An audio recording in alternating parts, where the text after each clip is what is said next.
Заврши реализацијата на првата фаза од изградбата на хидросистемот Злетовица. Инвестицијата е вредна 100 милиони евра, а со неја се решава проблемот за водоснабдување на 6 општини во источниот дел од земјава.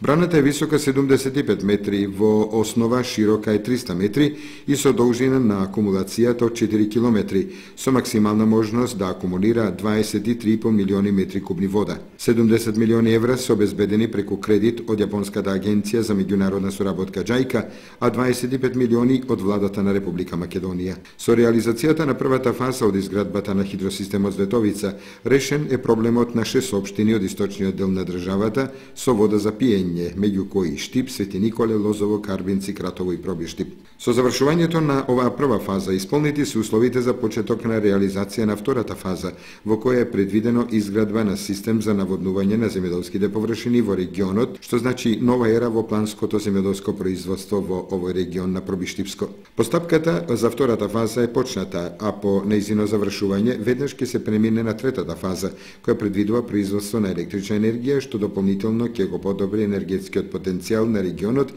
и енергетските ресурси на државата, а со тоа ќе се комплетира еден од најголемите проекти во изминативе 20 години во Република Македонија.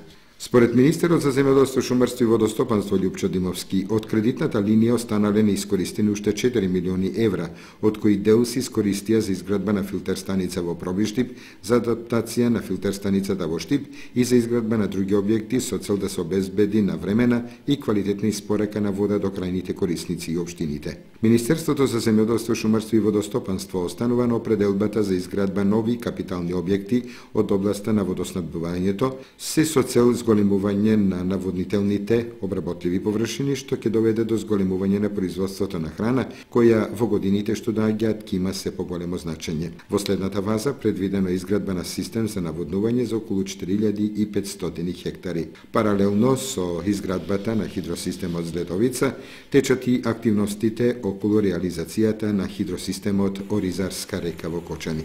Според најавите, почетокот е закажан некаде за месец април.